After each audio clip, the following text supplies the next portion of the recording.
Good morning. My name is Bill St. Pierre. This is St. Pierre Woodworking. Let me give you a tour of the shop.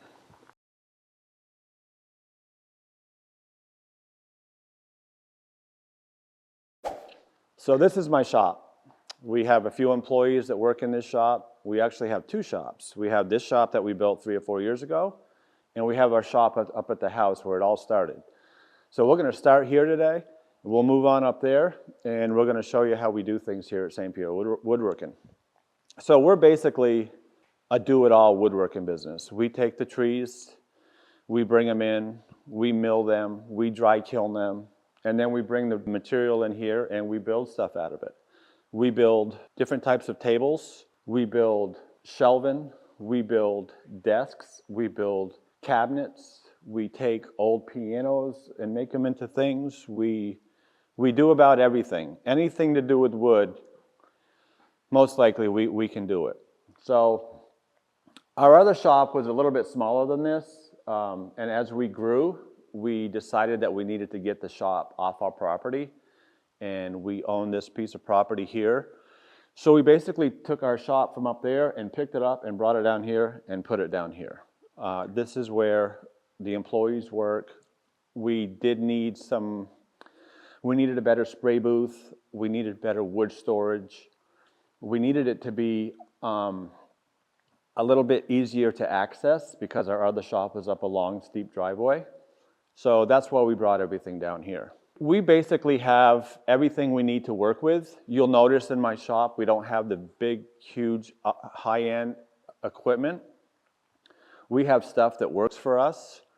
We have Woodmaster tools. Is the planers and sanders. We have some molding machines. We do a lot of molding for people. If they can't find a certain piece of molding, we can do that. Right now, we're in the process of building a conference table, and when the guys get in, they're going to, finish sanding this one down. This will be ready for the spray booth. So we do have a full-fledged spray booth here. This is where we do all of our finish work. We do a lot of lacquer finishes and we do some oil finishes, but because of the way we build things, and we're not a production shop, but we like things to move through rapidly, being able to spray a piece of furniture and having it done within the same day is really a big deal to us. So everything gets basically sprayed. Some clients prefer to have an oil finish put on it, and we can do that as well. So this is the booth. All the guys have their own kind of workstations. We have one guy that basically just does all the sanding for us. So if somebody's working on a piece and the legs or something need to be sanded, he'll come back here in this corner back here, and this is where he does all his sanding, and he loves it. So this is where Dan works. We have a storage area in here, which is just basically when a piece gets done, we can just put it back here and kind of store it while we're doing stuff, and it's just a small storage area. We have a lot of parts in here that we're building. This is actually the base to the conference table that we're building. So all in all, it's a great space to work. It's heated by our outdoor wood stove. So all of our materials that we use and all of our scraps get cut up and basically put in the wood stove during the winter to heat all the buildings. So this is where the shop is. This is the tools we use. Again, you see nothing's like big crazy stuff. We can get it done with what we got. Let me show you the sawmill. So I was in construction basically my whole life, and woodworking was my passion. I always loved woodworking as a kid, coming up through high school. Out of high school, I opened my first little woodworking shop up in Vermont. Unfortunately, it would never pay the bills. So in the corporate world, I enjoyed construction. I was a supervisor, and it was just, I was always thinking woodworking. I was always missing being a woodworker and hoping I could someday do that full time. With 4 kids going into college, building a house here in Virginia, it just wasn't feasible. It just wasn't, we just couldn't find a way to really do it until I finally realized one day, if I did it all, if I was able to get the tree, saw the wood, dry the wood, and do everything here, then it's a possibility. Maybe I could do it. And that's what I did. I basically went all in. So we do have this sawmill here. This is our Timber King 2000. This is my third sawmill. We've had two other Timber Kings before this, and we've just kind of, over the years, just kind of been upgrading a little bit, and now we have a diesel 2000 sawmill. Does all of our dimensional lumber. We do some slabbing on this, basically just the logs that are around 30 inches and smaller. We will slab on this sawmill here. It's got a great little building. We have a building behind it where we sharpen all our blades and store all of our tools and stuff, and anything to do with the sawmill is all based out of this little building here. We also have a slabbing mill, which I bought. I think I bought this thing almost 13 or 14 years ago. This is what started it all off, is when I was taking logs off the construction sites, and we used to bring those logs to the dump. It was killing me, thinking there's got to be a way to salvage these big logs. So in 2008, I started slabbing logs, and everybody thought I was crazy. You know, what are you going to do with those slabs? What are you going to do with this? But it took off. We were selling slabs all over Virginia. But then it came to the point where, okay, I'm selling green slabs. I could make a lot more money on those slabs if I was selling dry slabs. So that's when we bought the kilns, and we started getting into it, into the kiln drying and selling the finished slabs. This here is our slabbing mill. We do this outside. We do it on nice days or warm days. We're not out here in the pouring down rain, but we'll actually get the big logs, which we store down below, and we'll bring them in here and we'll slab them. We can slab up to about a 58, 60-inch log here, and this is where all the slabbing's done. So this has been a great tool for us over the years. At one time, we were the only ones around that had a mill like this, but now there's a lot of people kind of jumping into it and following our lead, and a lot of people have been to my shop, kind of see what I'm doing, and kind of trying it themselves. But for some it worked out, for some it didn't. We have a lot of different logs that come in from tree companies. All these logs here are just yard trees. We have a lot of pine that comes in. Pine isn't really worth a whole lot to anybody, but we will saw it in the boards and stuff, and people use it on their barns and outbuildings. Basically, like I did here, when I built all this here, I was taking my tractor up on the hill and cutting the tree down, and literally bringing them down log by log and building everything you see here. We never hired a contractor to build any of our buildings. I basically built these buildings with our employees. We poured the concrete, and we've built all this. So once we get the logs cut, we then put them in a dry kiln. We have two dry kilns. We have one here at this new location. We also have one up at the house. So behind that door there, that big red door, that door slides open, and we're able to load this kiln into that, or to load the kiln with the tractor, so we can pick up our slabs and whatnot and just bring them in there and stack them. Once they come out of the kiln, we'll put them in storage, or if a customer comes along and is ready to build a table or something, they can pick through our slabs and see what we have to work with, and then we bring them into the Woodwiz room, which is over here. We always had a problem in the beginning with the slabs were twisting and they weren't perfect, and it was always pretty tough to get that slab the way we wanted it. So another investment came along, and it was buying this Woodwiz, which is actually the machine that takes the slabs and will flatten them for us. It will also sand them, but this was a great investment. This is another tool that we use all the time in our shop. We also do flatten slabs for other people, other woodworkers when they come in, or a lot of times people will come here and buy a slab, and then they'll hire us to flatten it for them as well. So this was a great investment. We have several different places where we store our lumber. We take down a lot of old buildings around Southwest Virginia.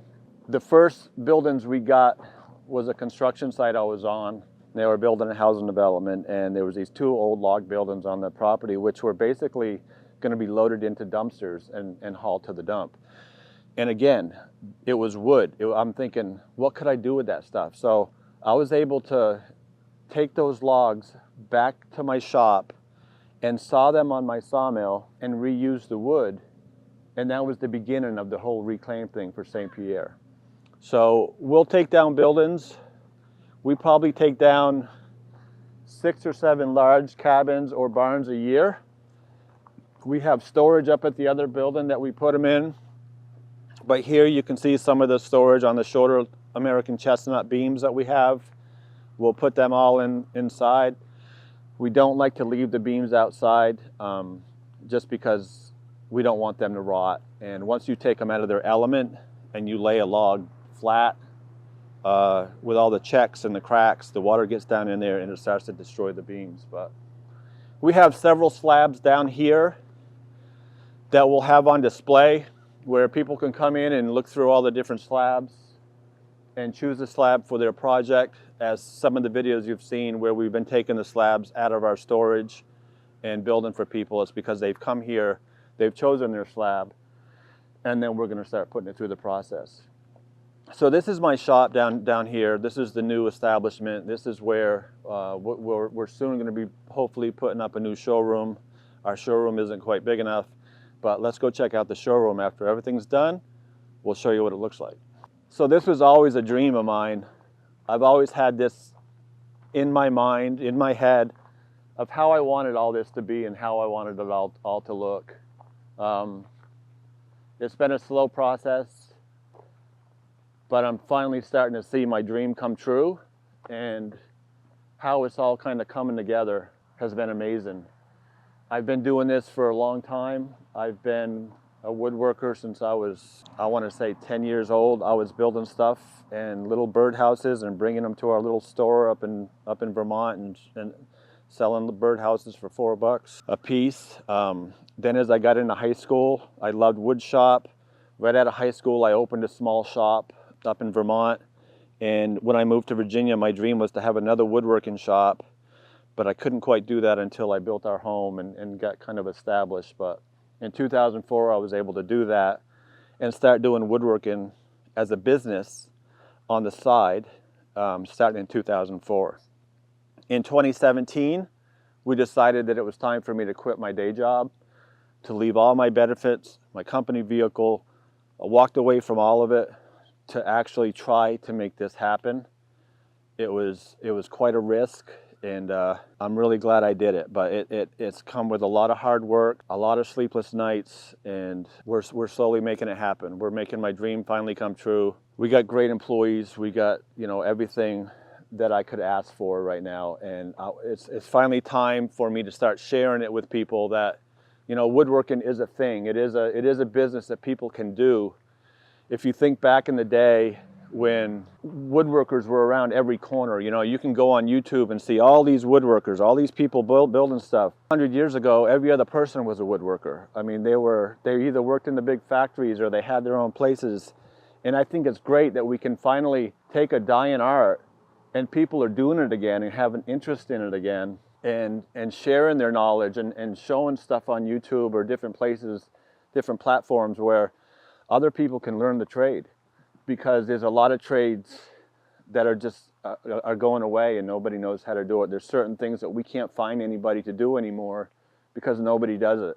But woodworking has always been something that people have been interested in, and that's why I like to share it. And that's why I'm kind of starting to share my story now after we've been established and kind of pass it on. But let me show you the showroom.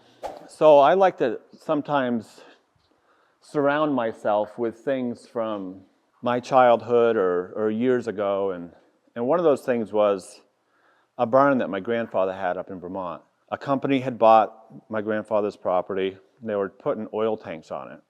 So they were taking his house down, all his barns, and they were basically going to burn it all. So they asked me if I wanted it. I literally traveled back to Vermont and took the barns down. One of the things I remembered was this sign that he painted on the side of the barn, and I was on my little tractor watching him paint that sign. So the first thing I did when I got there was cut that sign out. Here's the showroom. A lot of the materials I salvaged from his barn are in this showroom. All these old beams, all the siding, the metal, this is all part of my grandfather's barn, a barn that I grew up in, and played in the hay bales and swung off that big hay fork back there into the hay bales. And this is just kind of things this is my theme. This is the stuff I like. I like the rustic. I like the old stuff. I like the history of everything. This is the showroom we built. It is too small, and we're hoping soon to be building a new showroom down here. But let me take you up to where it all started. So this is where it all started, up here at our home in Floyd, Virginia. And I was doing the woodworking in a smaller shop here, and it was working. It was the business was growing. I was still working in construction, coming home evenings, working weekends, and it was going great, to the point where it was time to build another shop. So I built this shop up here at my home, thinking that someday I was going to leave my job and then start doing woodworking by myself, doing smaller projects. And so we went ahead and built this new shop. We built all the buildings around it slowly, because it started with the shop, and then we went into buying the sawmill and then the dry kilns and whatnot. But let me kind of show you around the outside of the shop and things that we've done over the years. So down on the new property, we do have our sawmill in a building, just like I had up here. This is where my sawmill used to be, and this was full of logs at one time, and we had everything running out of our home, basically. Again, I built these buildings. I would take my tractor down in the woods. We have 50 acres here, and I would cut the pine trees down, and I would bring the trees up here, and I would mill them on the sawmill, and basically build the buildings around me. And slowly but surely, we just kept going and building. It was hard to leave this place, but we knew it was time to move on and put everything in a new location and get it off my property, basically. So if the business ever got to a point where we were either going to sell or just sell the buildings and get out of it at some point, we had something to sell. It being here in our home, I really had nothing to sell. So we built all these buildings. We have a lumber storage building up here as well. This is where all of our reclaimed beams and stuff are stored. And at one time, everything up here was just rolling. The logs coming in, and the first kiln I ever built was a solar kiln. So there is a YouTube video of me on that solar kiln 15 years ago on when I built it. I was proud of it, but it just wouldn't do the job. It was more putting boards and stuff in there and letting them dry for a few months, but we needed something. We were getting into the position where we were really selling slabs, and we needed something that was going to dry slabs a lot quicker. So that's when we put a Nile kiln up here at the house, and we started drying wood. Again, this was my dream. This was another place that I thought it was all going to happen, and we basically just outgrew it. But we need these buildings. We need these buildings for storage, to keep all of our wood in. All the old log buildings that we bring in here, we store up here. And we basically come up with a tractor and the trailers and haul it down there as we need it. This is some of the reclaimed salvage stuff that we get in. It's just all different shapes and sizes of logs and boards, and we use this for fireplace mantles. We resaw it, we kiln dry it. And that was the other thing. When I was getting into the salvage wood, we had to get it kiln dried, even though it was dried for 150 years, but it was full of bugs. So we had to get a kiln that would get up over 130 degrees so we could kill all the bugs. So it was just one thing after another, where we needed this and we needed that. And it just kept building and building to the point where, okay, one person can't take care of all this now. Now we need employees. Now we need to just keep growing without growing too fast and without getting too many people. You know, we just had to keep up with the business that we had coming in. And that's kind of what we did. As we were building down at the new place, COVID hit. And we were right in the middle of construction. We were right in the middle of the banking and all this stuff, and COVID hit and basically changed the world, and it changed my business as well. So we had to kind of, our thoughts were we were going to use our new shop, and then we were also going to use this shop as well with a couple employees. And we actually lost a few employees during COVID. They went different directions and stuff, and we've never been able to recoup. So we've decided how to do it with who we got and make everything happen with just a handful of us. And that's what we've been doing for the last couple of years. But this is basically where it all started up here. This is our other kiln that we have up here. The tractor would come through here and drive in here and load this kiln up. This kiln just shut down last week. We got some more reclaimed wood that we're going to be putting in this one. And let me show you inside this shop. All right, so this is part of our old shop. This is where, in this part, is actually where we do lattice work. These are strips that we make for yurts. And a yurt is basically just like a round tent. There's a company here in Floyd that makes them. And we make all the strips for them. And I came up with a way to put them on. They used to do them with one drill press, one hole by hand, but I actually came up with this way where I can put one whole strip of poplar in there. It cuts the end, it cuts the angles, and drills all the holes all one shot.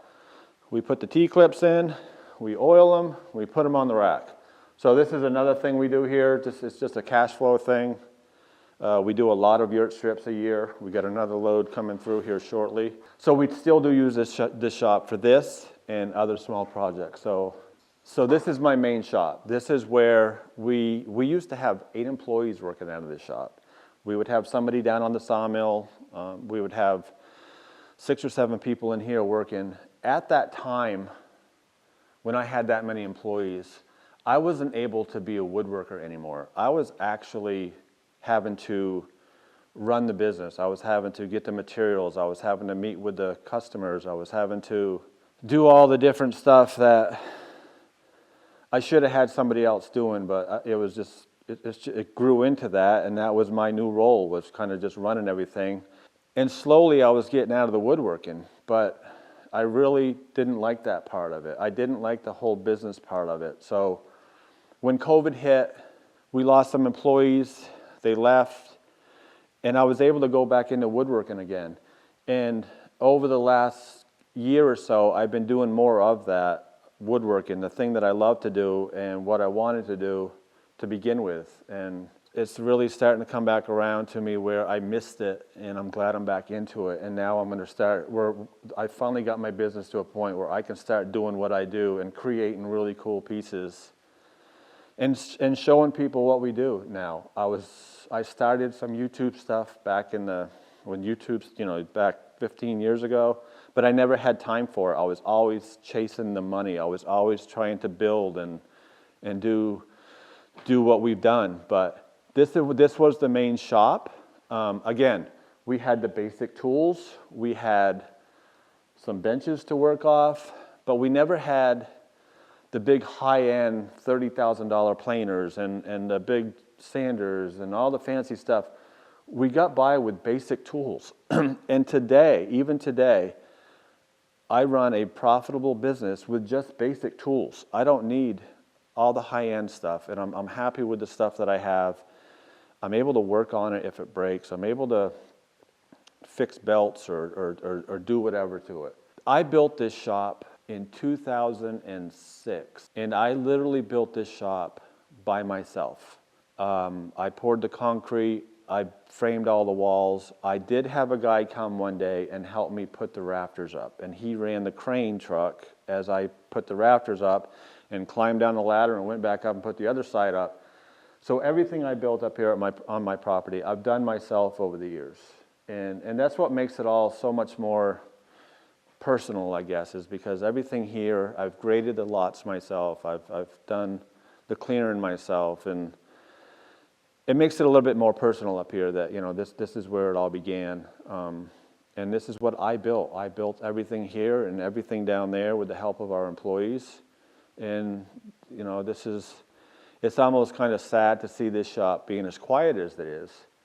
But we're hoping, in a lot of the YouTube videos you'll see where I'm actually working in this shop and doing some smaller projects. We do have a CNC machine that is personal because my son and I built it. In 2016, I found a blog on one of the channels on how to build a CNC machine. So my son being an aerospace engineer and me being crafty, we actually built this CNC machine. And this thing has been working for me now for going on almost 10 years and has been a great machine. We love it. Didn't have to pay a lot for it. We didn't put a lot into it, but every single part on this machine, we cut, we made, and we bought this mechanism. There is a company that will make that for you. And we put it all together, and it's always worked great. So This is our little CNC machine. Again, it's not a big high dollar CNC machine, but it's basic and it does what we need it to do. And it's been a great money maker for me. All right, so that's a tour of our shops. Like I say, we mainly use this shop here. We still use the shop up at the house for some projects, but most of the work is done here at the new location. It's been 20 years in the making. We've built all these buildings ourselves. We've milled all the material for these buildings ourselves. And I hope you enjoyed the tour. There's a lot more to see that you'll see down the road in other videos, things that we do here and things that we make. So hope you enjoyed it, and we'll see you on the next video.